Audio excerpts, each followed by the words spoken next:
Game Reverse Engineering Podcast. I'm Jen Castillo, and with me is Alvaro. Hello. How are you doing? And today, finally, the fruits of my labor from CypherCon have finally come to fruition. How many more F's can I put in there? I have with me Dan Walters, Byte Tinker. Say hello. Hello. Hello. Hi, guys. Welcome to the show. Welcome. So, tell us CypherCon real quick, Jen. How did this happen? CypherCon is not the world. I almost said the world's is Wisconsin's largest technology conference, and I And you think it's went. actually I think it's maybe the largest in the Midwest. I think I, the creators might have I, mentioned that to me. I don't know. yeah, honestly, I don't know if it's the biggest in the Midwest, but it's getting bigger every year, and Yep. I expect it to get even bigger next year. Yeah. And the 10-year anniversary the year after that will be even bigger yet. Yes. And then now, not to to do some comparison. Independent journalism is very important to me. I will be going to VCF Midwest in September, so we'll be able to compare, albeit the price differential is huge. One is free and the other one costs, hundreds of dollars. Sure. So And I'm sure you'll see lots of differences between the two. I yes, lots of dust versus less dust, probably. Okay. So how I met you was at CypherCon, and we've already covered what that is. And you were running a village, and it was kind of very to me, very much akin to what you would maybe see at DEF CON in that it was, like, basically ISP hacking, cable modem hacking. I don't know a better way of putting it. Why don't you describe it for me? Well, first, tell us about yourself now that we Oh, know how you met. gosh. But, Yeah. Sure, I can totally do that. So I'm Daniel Walters, or Dan Walters, or insert whatever you want to call here. Just happens to be what it is. I actually have multiple jobs, and I do a normal 9 to 5, and then I have an after hours job of stuff, and then I have my after hours job of things doing foster care, and then I have my actual fun time when I get to go play with things and stuff like I do for CypherCon. So Nice. I have a very vast world of dealing with craziness. The normal 9 to 5, I deal with public safety, incident reporting, security management solutions for law enforcement, education, healthcare, gaming, hospitality, a lot more. And I deal with implementing highly availability along with mission critical applications in complex environments. So it's a very demanding job that you have to be on your toes, because if something goes wrong, people die. It's a you're very actually on call for. Yeah. I'm on call. We're So if I get we're on call. distracted in this meeting, that's why. Yeah, don't worry. Yeah. So then the after hours, because I don't get enough of the technology in my normal 9 to 5 job, I also run bytinkerer.net, where I deal with providing innovative solutions for companies to, be able to advance in the technology side of the house. And then Cool. on the side, when I actually get to do things that I want to do, I tend to tinker with hardware. And in my particular case, doing the ISP hacking award at CypherCon, and I spent lots of years deeping into security exploits and things along those lines to deal with how the cable modem infrastructure stuff works. Cool. I don't know when you sleep. We could talk about that later. Sure. Okay, so I came up with, and what you had at CypherCon was this ISP hacking village. Why don't you Yep. describe that a bit for us? Sure. Basically, it's about being able to ethically probe and fortify the backbones of basically the internet providers that exist that are out there to deliver, deliver the connectivity to their homes and businesses. So some of the things that are included on the ISP hacking ward in this particular case were cable modems, fiber optic gear, routers, protocols which run on top of the DOS's network, on top of the coax network, which is basically how the data will get from point A to point B, and various routers and QAM encoders and all sorts of things that the normal end user will never see. And that's important because this stuff is very, let's say, rare for end users to ever be able to touch. Then, along with the fact that if they do usually touch it, they could end up in jail. But That's an we are important. all using it every day, right? Because this is how Yeah. our home internet goes. But okay. But I heard the word. Correct me if I'm wrong. QAM encoders. Is that QAM. Quam. Yeah, quantum? No. QAM. Yeah. Oh, and what exactly is that? Basically, it is a way of taking a digital signal Mhm. and convert it into a state where your TVs, for instance, Oh, can receive it. quantizing. I see. Yes. Thank you. No problem. What doesn't the standard end user not know and should know about the internet Backbone. backbone that they're using? I don't know what to. Yeah, because it's like, to me, it's like, coming from like a DSL world, Sure. Well, I working on mean, those modems. even on a DSL modem side of the house, like it's not.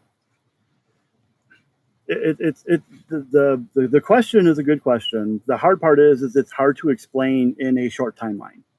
And by short, please understand, I don't want this to be 4 hours, No. and it can't be. Technically today, no, it cannot be. Right. Time is 7 right now. But but in a nutshell, it's the device that will connect you to the internet as what you guys know it as. On the back end, there are a lot of things that go into play where there are things that say, hey, this is how fast you're allowed to go. Allows you to access these sort of things. From your physical point in your house to the back end, it might go over 100,000 miles. It all depends on how the infrastructure is set up and what the ISP is doing to make it as cost effective as possible, aka we don't want to spend money, so we don't care. And what that means is that there are ways, like with all these all-in-one cable modems, all-in-one DSL modems, even FiOS, GPON, all of the protocols that go on for the CPE devices. CPE is consumer equipment, where you can get access to stuff that you really probably shouldn't. And what I mean by that is, if you want to be able to remotely monitor somebody's internet connectivity, it's possible. Literally, it's built into the protocols of some of the US-based laws that says they're lawfully allowed to intercept your traffic. That is sadly true. Okay, so tell us about that protocol that's enabling all that. Again, it all depends on what device you're talking about, because they vary a lot. And I know you're looking for specific examples.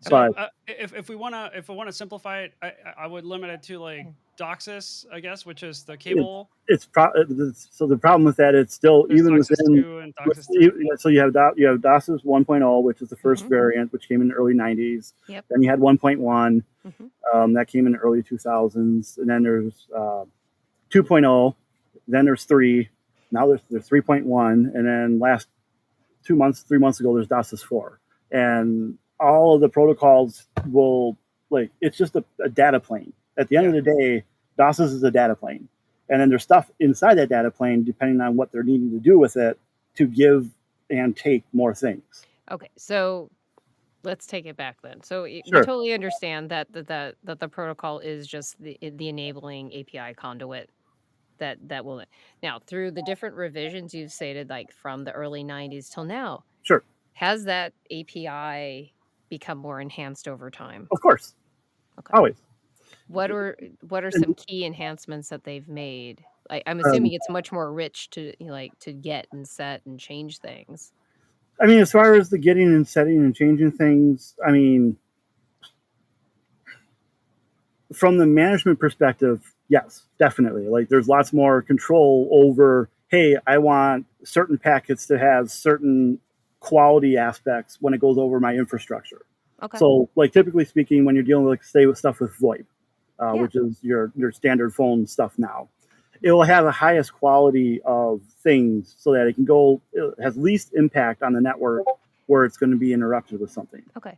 So like I think both of us are probably familiar. I think all of us are probably familiar with quality of service Yep. policies being enforced on a line, and it makes sense to probably most of our audience that you would have a higher quality of service on a VoIP line Sure. because packet delay just means you're Cannot dropping be. data, you're not hearing the voice. I mean, there are ways that the endpoint will be able to make up for that by repeating the last packets until the next thing arrives in time. But Right.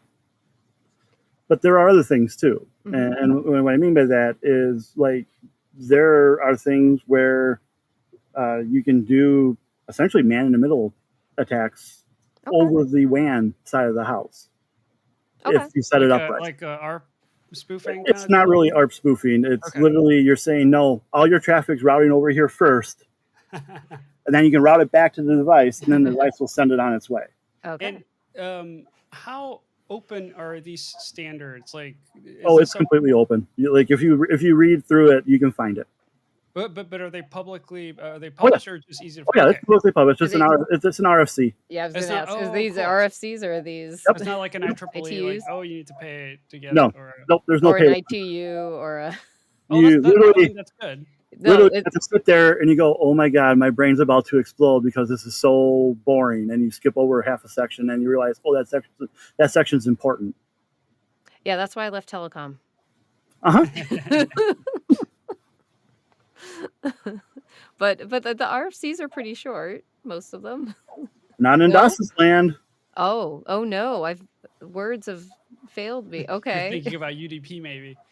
Well, UDP is great. No, I don't. No, remember I was working in ADSL. Oh, My life was yeah. Yeah, yeah. pretty Yeah. straightforward. Right, but there's still ways of bypassing the ADSL too. And it's still in use, which I'm surprised. Like, Well, to be fair, I mean they're working on killing it finally. yeah, I moved to the US in 2000, and that's our first DSL modem. We were like, whoa, compared to dial-up in Mexico, it was zoom. Yep. But it's symmetrical or asymmetrical, it doesn't matter, but like very costly to anyway, we've modernized. We've Yeah. moved past that. Well, Whatever. have we? I not in every part of the country, I would say, but Yeah. Well, what I mean by that is, I mean the cable side of the house is just one cable. Everybody Yeah. shares it for a node, so it's no different than the DS. I mean, at least the DSL, it was allocated per client. Mhm. Yeah. That's true. I mean, I guess fiber is still like, Well, fiber's even worse, especially when you start talking about FiOS.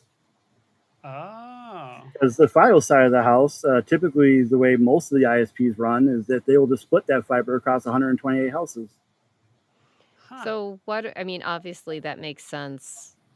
In And the a FiOS side's multi-dwelling.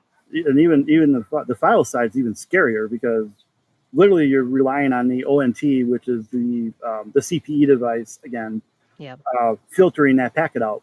If you plugged in a sniffer Around, directly to that fiber line, you get everything. Yeah. So basically, customer-owned equipment isn't necessarily going to what's the word I'm looking for? Protect you. Well, and most of the time, Or the enables you. ISP still owns the equipment, right? Like, Well, I no. still have. No. No, I mean they Don't want you you. buy They want to own the equipment Yeah. so that they can charge you a monthly cost for Yeah, it. they But don't have to, but I feel like most people still do that because they don't know. oh yeah, a lot of people do. Like us, we don't We- because we're technical, right? Yeah. But Well, we used to have fries, and you just go there and now we have Then- Micro Center. I know. But No, that's what Best Buy is for. Remember, Micro Center's not everywhere.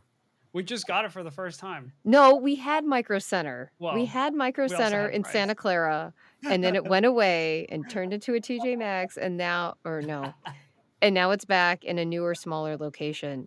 I did go to it. It felt like fries in the 90s. It's great. Okay.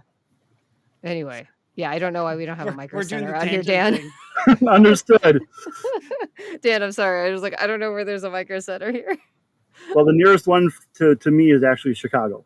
That's what I figured. Like half of the chain, Alvaro, I don't know if you know this, but half of the chains that we're used to in California, I just go to Illinois. Like I grew up within Illinois, so I was super confused when I got to Wisconsin. Oh, I bet. And then there's Very, nothing there. very different things. Yeah, they're very different. But all the corn I can hold available to me. I mean, I'm you can't growing forget corn about now here in colors. my yard too. Are you? Yeah.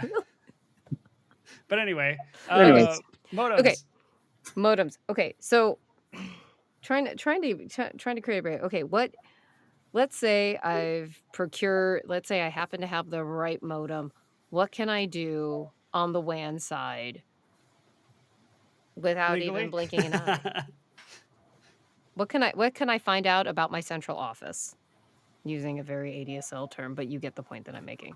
yes, I do understand what you're referring to, and a lot of that answer depends on how good you look at things. And what I mean by that is if you just plug it in Yeah. and you do nothing, Mhm. and you just let it sit there and blink lights at you, it's not going to be of any use to you at all. Okay. Now, if you take that same device, you hack it by putting firmware on it or figure out a vulnerability to give you rights to the management interfaces, you can find out lots of data, up to and including things like scanning the entire network. And what I mean by that is you can gain access to the device, have the device make calls to the rest of their network and say, hey, give me your data. Okay. And you're in this case, the device that we're talking about is central It's office. a cable modem, yes. The cable So- modem or the central or No, Cable- the cable modem. Okay. Remember, we're working from the edge where you have nothing. Okay. So it's an unauthenticated control plane, if you will. Yes. Or, well, sometimes. It all depends on how the ISP sets it up. But in general, Well, again, it depends on if it's a smaller ISP or if they have security people that care. yeah. Or if there's the environment where the company spends the money to secure it properly.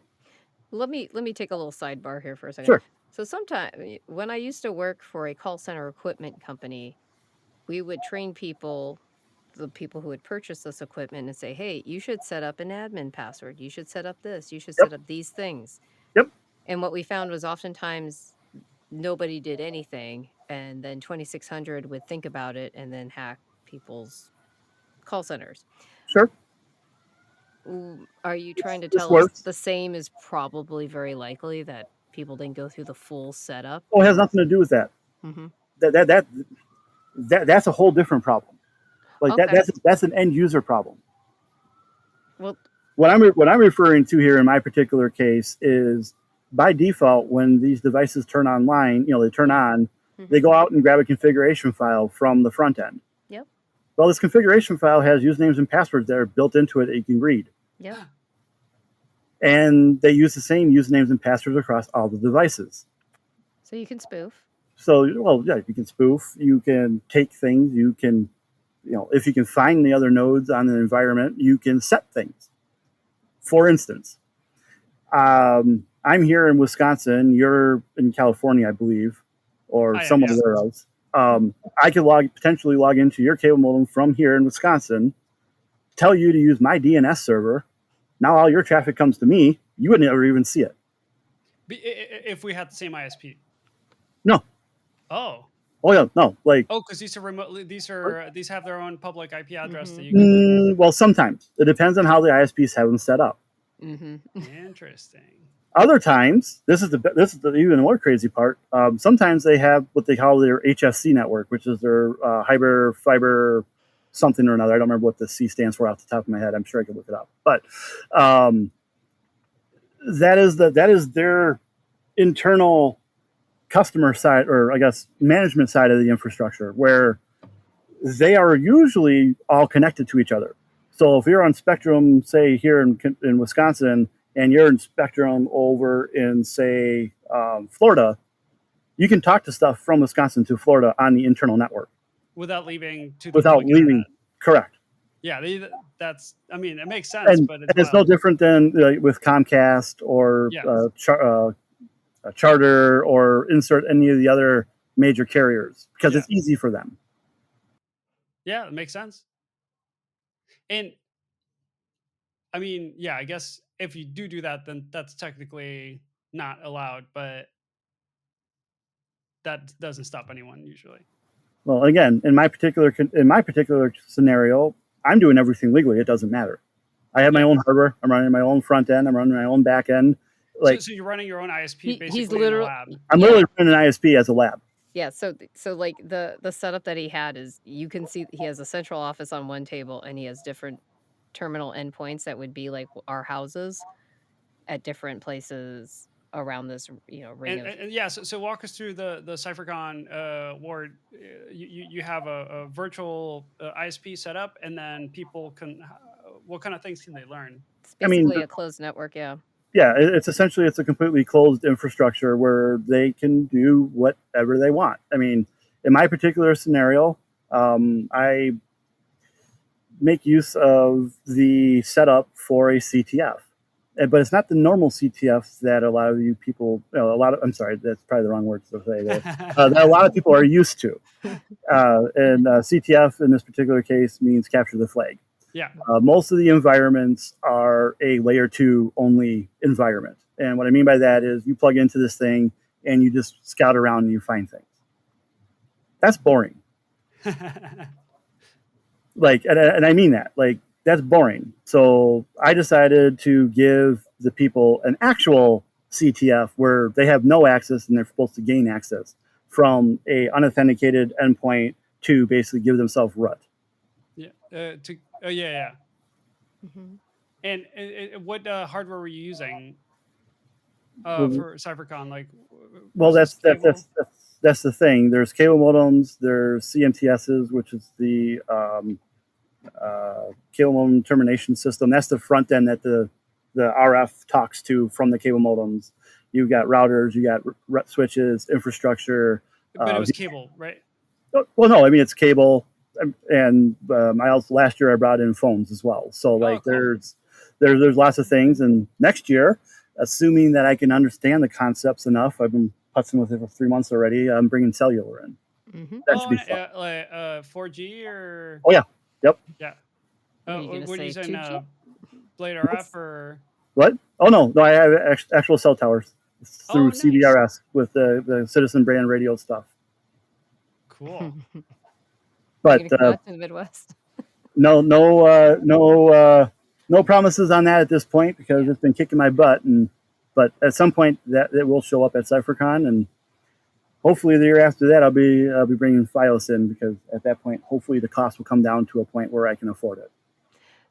So I think like just kind of bringing it back and summarizing the last couple of minutes, sounds like you're saying you're bringing kind of a relatively network independent, like it doesn't matter what device, it's not device specific. The architecture is not even dependent on that. There's just purely built into the overall protocol that is being used to manage these networks so much opportunity to exploit them that's not being locked down, and here's the things that you can do through the various endpoint devices to access and manipulate the network. Sure, but in my particular case, I'm more on the lines of, well, I wonder how that works, sort of a person. And well, I already have half of the ISP already. Well, why not just go full circle? Yeah. Oh yeah. And as far as tools to look at this, because when you're on the LAN side, if you will, you can just use IP, talk to the thing. If you want to analyze the data on the other side, can you configure these modems kind of in a Think of it as an SSH shell. Okay. So basically, all these devices run a Linux kernel of some sort. Usually, it's stripped down into a very low, like BusyBox environment. Typically speaking, it's BusyBox, but sometimes you can find full-blown kernels. But it all depends on the type of device and what you're playing with. Because remember, it's not just cable modems. You're talking about top set boxes. You're talking about like Zigbee stuff. Like it's like anything an ISP can sell a person. There's usually a shell associated with it, or at the very least, home automation. And for example, for DOCSIS, Yeah.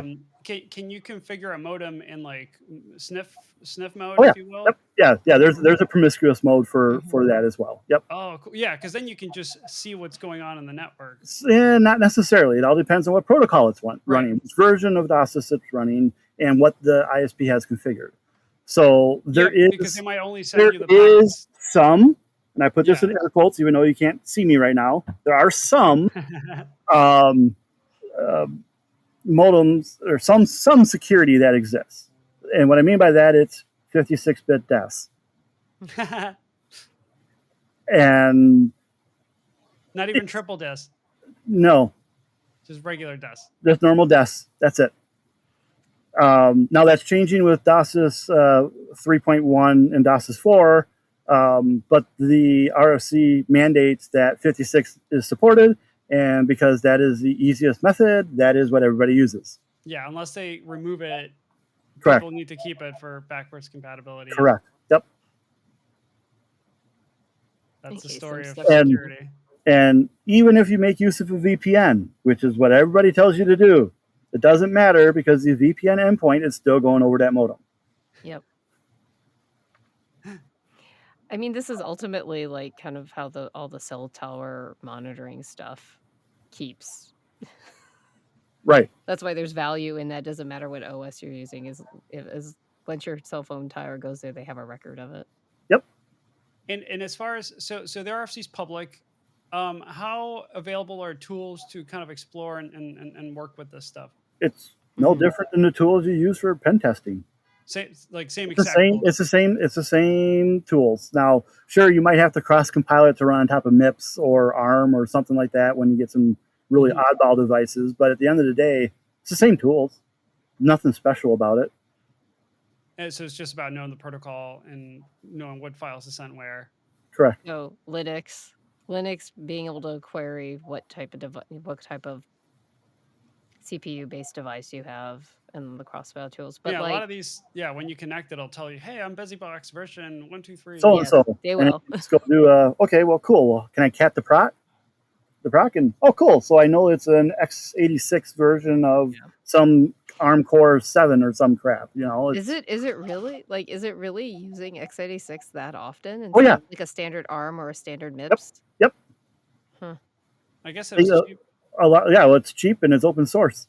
Like you can literally, for most devices out there, at least for most of the common ones, you can go on things like GitHub or GitLabs or insert any of the other Mhm. public, and you can download the source code for these things. Oh, You yeah. cross compile them yourself Yeah. manually. Are you noticing that altering the images that are on there, like there's no security check like an MD5 or something like that? Or it sounds like the giggle of no. So up until recently, which is with the Puma 7 and 8 architecture stuff, they now have some security in there, but all it takes is the right VCC glitch, and hey, look, that check's bypassed. Uh-huh. Are you noticing that with this type of equipment, because there's like, at least what I'm starting to observe, Elro, maybe you know anything about this, there are starting to be security, like EU security checks on IoT devices. And I'm just wondering if they're applying it to any of the network equipment. I mean, even if they Also. do, it's probably going to have a good lag between the laws being implemented and the devices actually doing it. I'm And just kind of wondering if you have to do, like, if you want to do a maintenance update in the field for something's in there. I'm more curious the difference between ISPs in Europe and like Yes, here. that's I don't where I even was know if they getting have the same to. protocols. Well, it's actually worse in Oh. most cases. What? I depend on the EU to protect us from ourselves. Because we're not doing it. Well, remember, the whole purpose of most of the ISPs that are out there is to obtain data for the government agencies to make sure when people do things they're not supposed to be doing, there's a record of it that they can go back to and Oh, yeah. get data for. Because they are required to, yeah. They are required to by law. Yeah. Going back to full circle here. Sorry, not to. Yeah. Albert, do you remember like I can't remember what the name of the room was. The AT&T tech who like noticed Yeah, that. the C 262 room downtown Yes. Milwaukee. Yeah, In- I'm aware of that one. well, I don't know if it was in There's Milwaukee, the one but in Manhattan too, there's the one and in SF, but I thought the one in SF oh, in is what SF, kicked yeah. it. Yeah, Yeah, they AT&T kicked. has buildings like that, like in Manhattan, that there's like no windows and it's a Yep. skyscraper, Yep. and it's just phones. Yep. No, but there was that one where they realized Yeah, that where all they the data spliced was the getting fiber. routed. Yes, Yeah, yes. I mean, yeah, but for phone, they were always doing that, and we all knew they were doing Yeah. that. Yeah. It's just for fiber, we thought they were doing it, but then when the revelations came out, they're like, oh yeah, they're definitely doing it. Like, I just don't know where they keep the the data, database. they have really really big data centers. Oh yeah, Really big. gigantic. Yeah, don't worry. I mean, I feel like we're all building data centers now. That's like where all the funding's going. We've totally going off track Well, right but here, but NSA was kind of like OG mega data center that we all knew about, kind of thing. yes, It's been like that for years. yeah, Yeah. And I don't see it slowing down anytime soon. decades. No, because okay, Well, storage gets cheaper, right? the side story here is, hey Alvaro, was it I can't remember, was it Hard Fork or Media 404 Media that was talking about how all the funding for stuff isn't for AI is really developing all the data centers that they're going into Mhm. funding for data centers and not actually going into hiring people. Yeah, that wouldn't surprise me. Wouldn't be surprised. I mean, that being said, the reality is that they've had AI for 30 Yeah. years, and now we're just starting to see the light of, hey, that's useful to us. In one way or another, yeah. Yeah. All that data collection. Okay. Yeah, I mean, just if you have that much data, you need to have tools to sort through it. Otherwise, it's useless, right? Okay. And then Right. there's the whole like, oh, let's capture everything, even if it's encrypted. Maybe in 30 years, maybe that the single DES, I mean, DES was always meant to be broken, but the I mean, I DES mean, We're all specifically was smiling very designed that way. comfortably. I mean, please understand, like the IRC says it can support AES 256. Yeah. But nobody does, or But- few people do. They won't, because they're required to do 56. Yeah. No, I Well, mean, Well, even it's if supposed to be a small window though, right?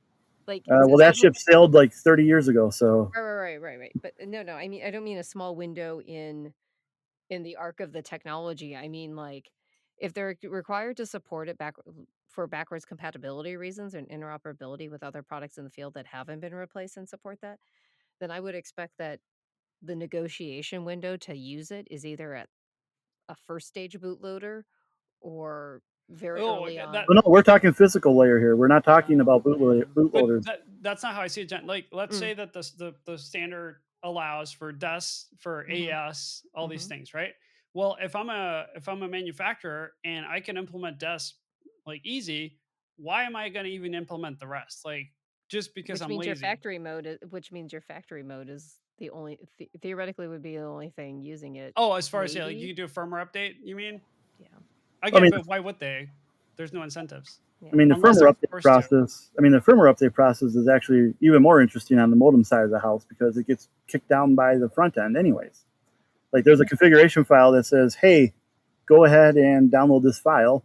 It does their minimum.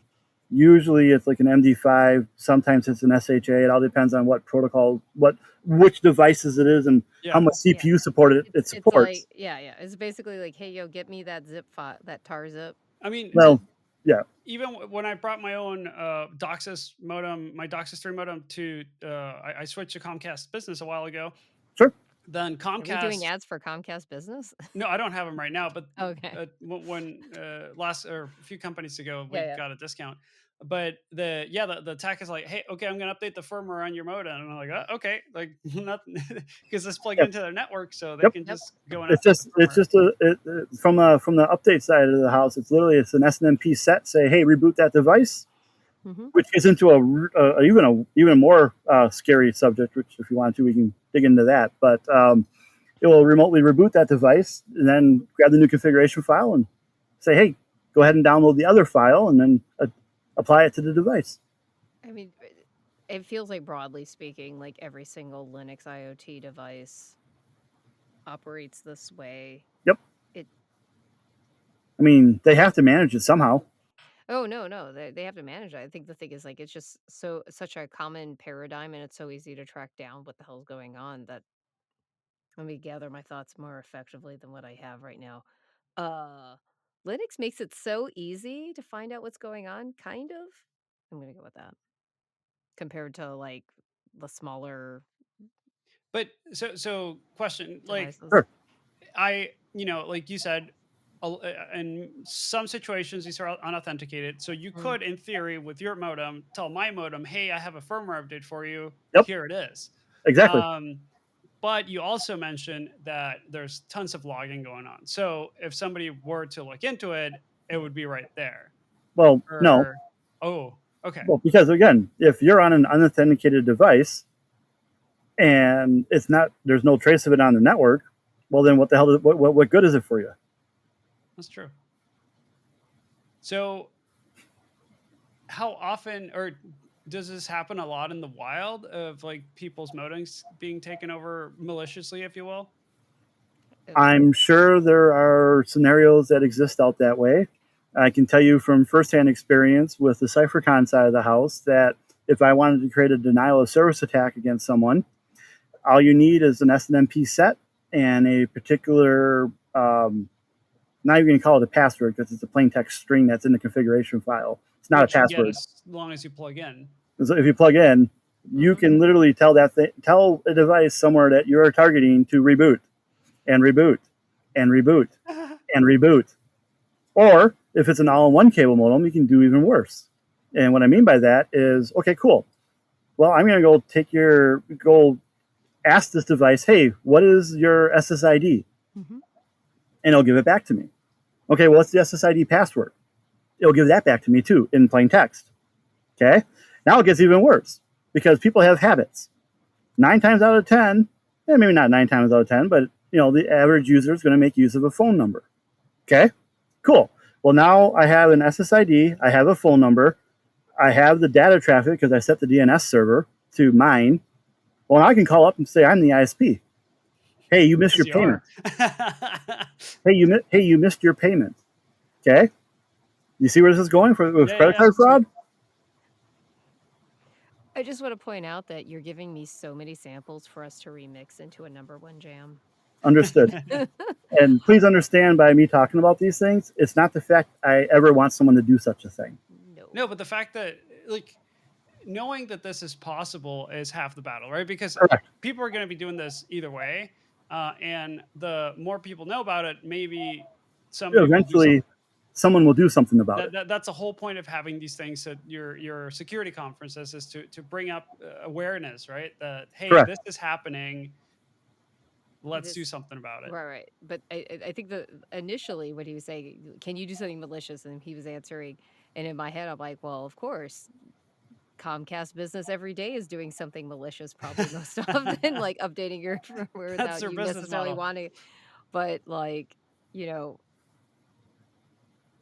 to me, there's just so like beyond just this obvious exploit, which is very unnerving. I would guarantee you that there's other things that corporates can be doing to exploit Correct. um, Well, their it's user no base. different than what they do with their DNS servers. I mean, I'm not sure if you're aware of that or not, but like all of your calls that you're making from a perspective of, hey, I want to go to Google. Well, that's going by default, it's going to their DNS servers. Mhm. I mean, They're that's how selling, they there's block sites and no, like in the UK, right? well, Uh, sure, they Or in tell the China. ISP, hey, sometimes, don't let this do sometimes, this. Yeah, that's the quote unquote easy way. yes. You and I can get around it by just doing 1111 or 999. You Well, I know, mean, you could go steps beyond that and black hole the BGP routes and force it off the internet if you and want to then go they down that screw road up, as well. right? I think it was Pakistan or someone. They try to Yep. do that, but they sent the route the wrong way, and they Correct. took Yep. out And they took out. YouTube I think it was Netflix. I think it was. or YouTube or I Or don't know. YouTube. It Someone. was like It was back in Someone Alvaro 2010. worked for. And the reason I found out about it is because I had to deal with the back end crap for trying to fix part of that problem because it affected some of our routes we were taking. It's surprising how much of the internet relies on mutual trust, right? Yes. Like BGP itself, it's like the backbone, and then one malicious. I mean, once somebody does it once, nobody's gonna listen to them again, right? But it it's So scary. okay, so this is going in a direction I did not anticipate, which was Sorry, your Jen. object. No, that's okay. No, no, no, no. I thought this was a really interesting village. That's why I have you Understood. on. So I'm looking at, I'm thinking about like the way that China walls off its citizens from certain parts of the internet. And you're absolutely right. We trust a lot, especially just given like how we've created the public internet in the early 80s, 90s, and so on. Trust has always been like a solid basis. Now, let's be honest, things have been a lot less trustworthy. Look at the way that we even have like our open source social media servers like Mastodon. They are trusting until that trust is broken across different servers, right? If one server kind of has some asshole or is filled with them, Yeah, that's they stop deliberate. talking to the other one. Right. It's deliberately built into into the architecture. My question becomes like, hey, at what point is it possible that ISPs will stop talking to other ISPs? They can't. How? Well, if you're going down that road, if ISPs can't talk to other ISPs, you're not going to be able to transmit You're gonna have traffic the anywhere. You're not You gonna have won't have the the internet. internet. Yeah, it would be bad. I mean, if we want to go All down, right. But if we what if want to go down this path, pretty soon we're going to have quantum, and now we won't have an ISP, but it'll be a completely different protocol. Mhm. And I mean, we go back Russia's to kind lack of of been yes. doing that with Roskomnadzor and or whatever, and they're trying to be able to unplug the country, but it's Yeah. you like now you have Starlink, you can't unplug that, right? You can Oh, jam he's it. working his heart, Um, or somebody's influencing Elon. yeah, so it's very tricky. Even in China, people still can use Oh yeah, VPNs. They make it hard, but but Sometimes, they will block certain yep, VPNs, they will. and Yep. so you have if you to set up cycle your through. own, you can set up your own pipe it through HTTPS, like it looks like web traffic. Mhm. You could probably get away with a lot.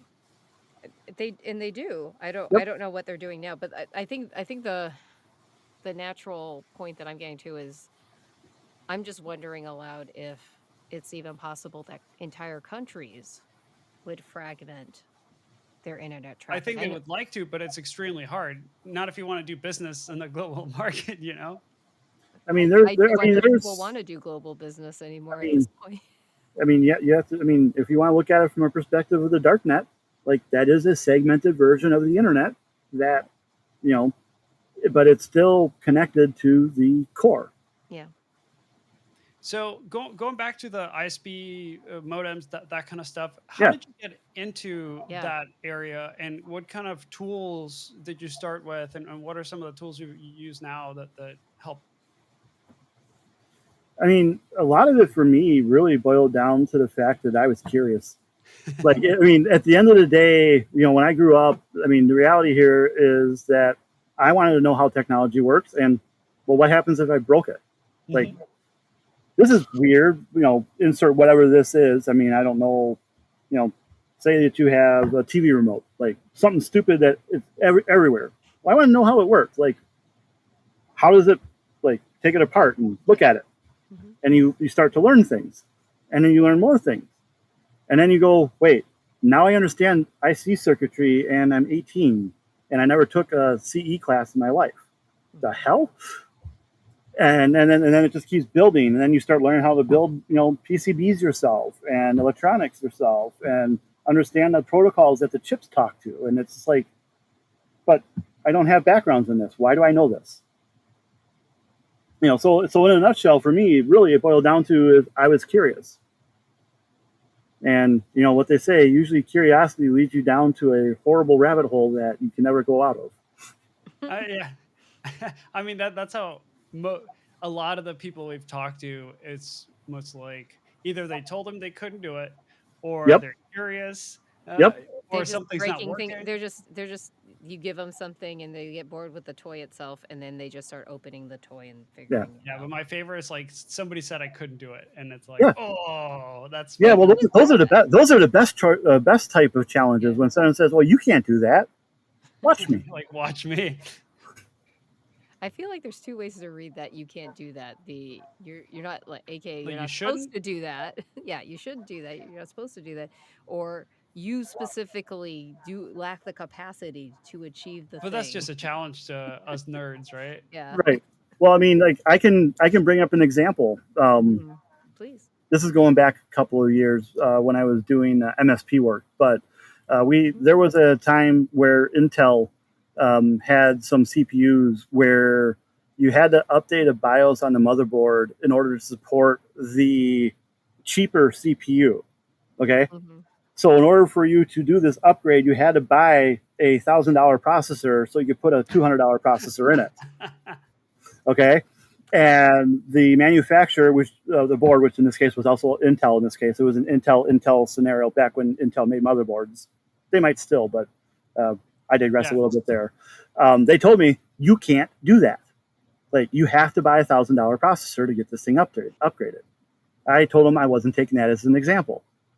So I wired up to the flash chip. I programmed it myself. I took a picture of it and I sent it to the dude in my email saying, "Hey, I updated the processor. Thanks for your help."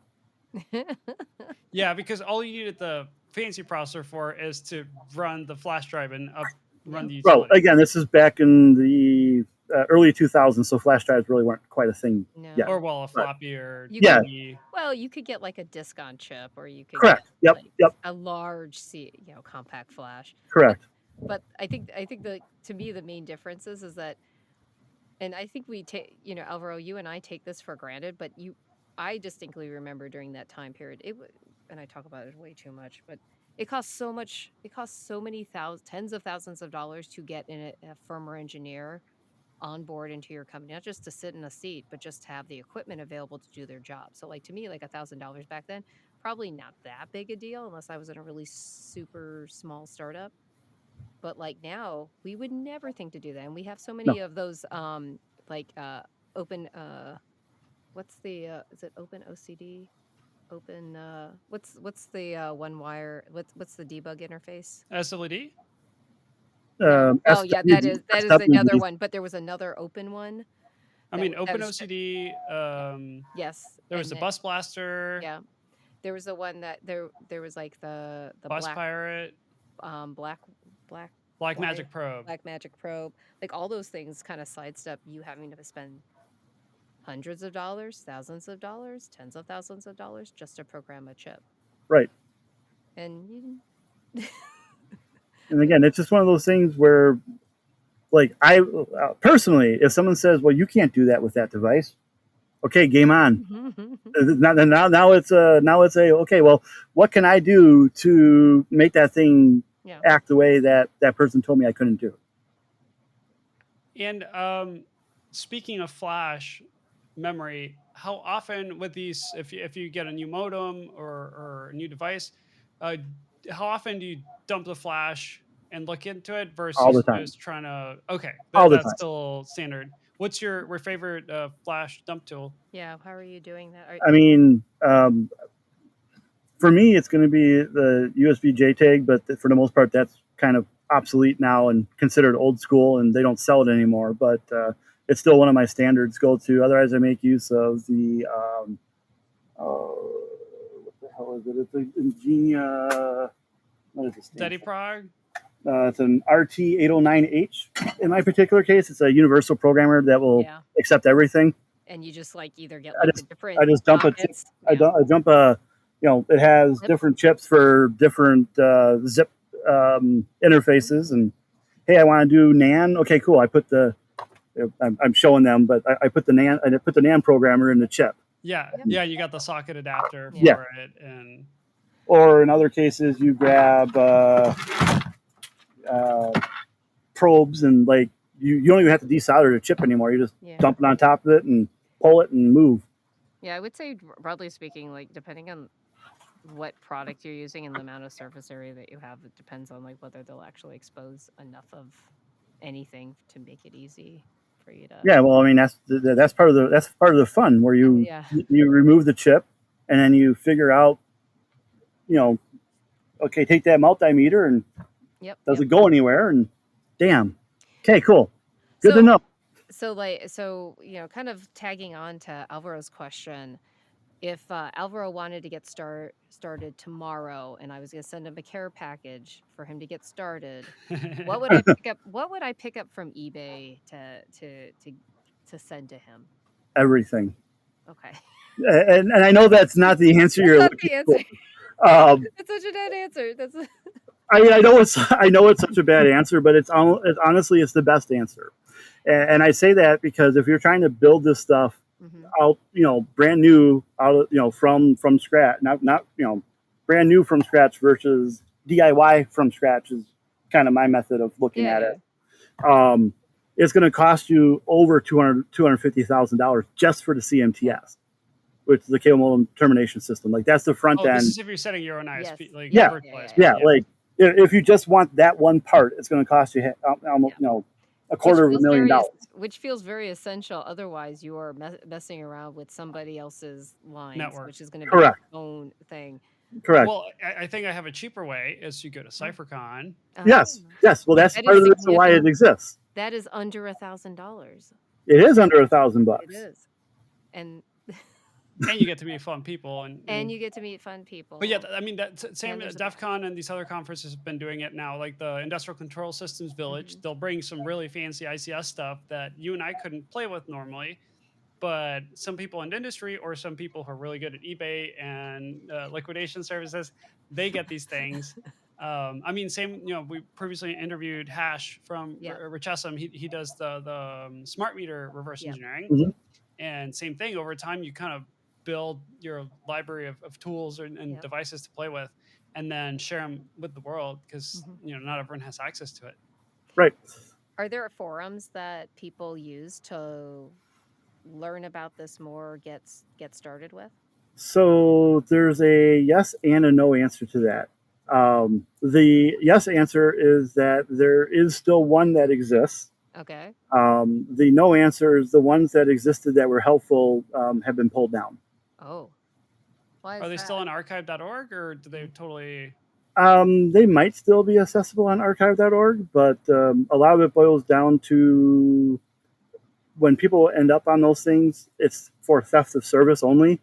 And ISPs kind of get mad when people start stealing internet and things without spending money.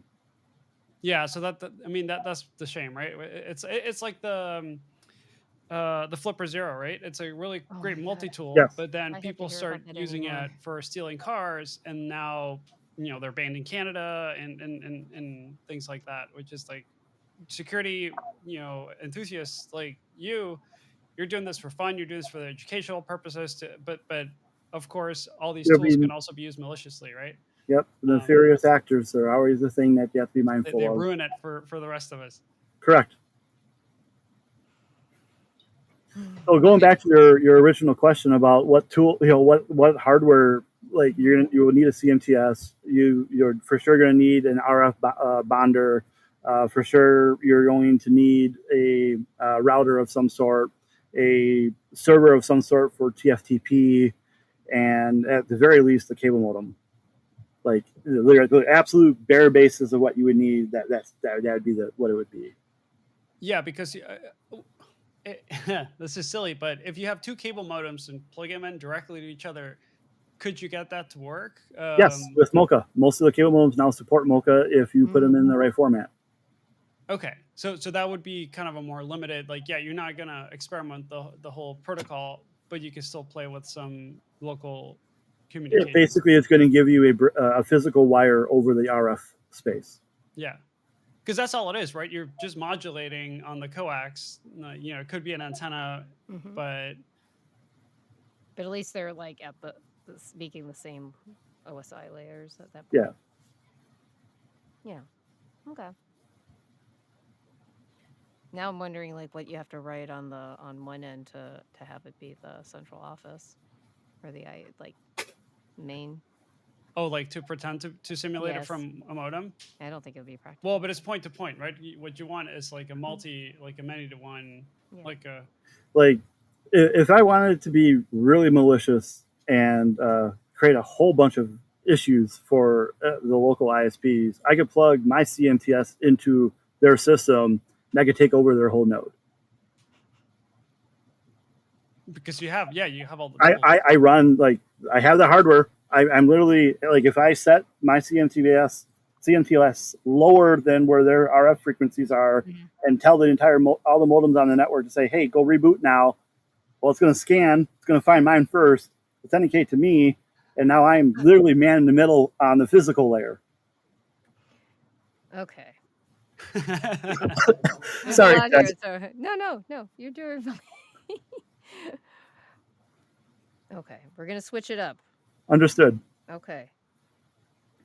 You've told us about a bunch of different tools and about a bunch of different ways to work with this stuff. However, you have not told us your favorite tool, whether it's on this stuff or other stuff, Just in general. just in general, something Honestly, essential. for me, it's Binwalk. Sounds stupid. Binwalk, yep. Binwalk is Yeah. amazing, Mm-hmm. and I'm more of a The only Bin times person. I've used it is in the context of, oh, I dumped the flash of this BusyBox device, Yep. and Yeah. then you just have a binary blob, and then it's able to extract it, right? Is that Yeah. the yep, kind of that's short? pretty much in a nutshell. Now, sometimes you have to get a little bit more creative and Right. deal with offsets and things, but yeah, for the most part, definitely Binwalk is probably my favorite tool in existence at this point. Awesome. Again, I don't deal with reverse engineering in normal perspective, like decompiling back down the code. Which, if I wanted to, I could, but Binwalk's You more don't have important. to. Don't have to. Yeah. Don't why waste the time? No, if it's honestly, if it's Linux, doesn't seem like anybody Right. does Yeah. No. If you have access to the file system, that's all you need. Between Binwalk and strings, like that's all you need. Strings, yes. Okay. Well, we're running out of time. Our time is ending with Dan. Would you like to plug yourself? Where can people find you if you want to be found? So they can pretty much find me at CypherCon. Like that happens once a year for sure. Otherwise, you can find me on my website, bytinkerer.net. That would probably be your best way of trying to reach out to me. And for the most part, I'm looking forward to seeing what comes next. Honestly, Yeah. So I'm trying Well, to find. hopefully you get your cellular system working for next year. yeah. Well, at this point, I've only got to the point where I can transmit data. I have not got to the point where I can get voice and SMS working. So I want to be able to do I want to be able to do two-factor authentication. Oh, at snooping. CypherCon? At CypherCon for part of the CTF. Mm-hmm. It's fun. When I went to Chaos Camp a few years ago, and they set up their own cellular network, got a SIM card, and I was able to call and use data with other people in a purely local You had your own network. local You had your own local Well, phone number. I am more than interested in learning about these people. So if feel free to toss some data across to me I can, and I think they've done that in Tour Camp as well. Yeah. Sure. Yeah, I can send you some links. Yeah.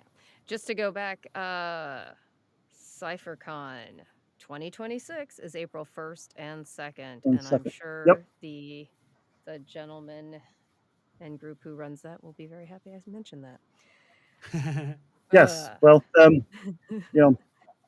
still working on. Part of the reason why CypherCon is because of me. So. Awesome. Well, I've heard good things about it. I don't know if you know Addy and Whisker. I do. Yep. So I met them many years ago on IRC, and they're great folks. And that's who I first heard CypherCon from. And then I know Joe Grand, the keynote a few years ago, who's also a friend of the show. So I've heard good things. And then Jen also mentioned it. Yeah. Yeah, I guess I mentioned it. Yeah. Jen mentioned it. I think you were supposed to. You're killing me. You actually went. Okay, well, I guess we're going to close out the show.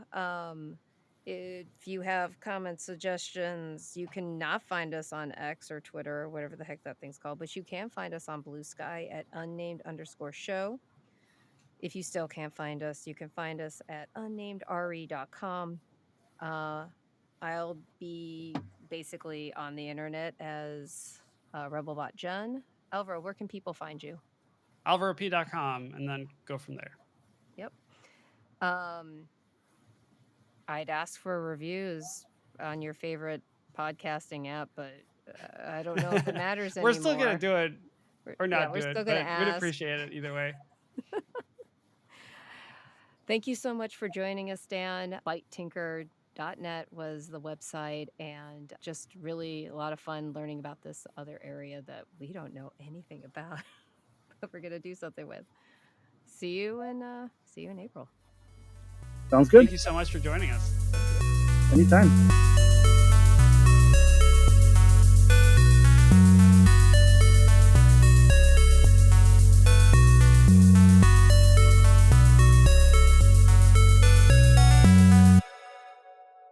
Mm-hmm. Yeah. Oh yeah. All right, So go for it.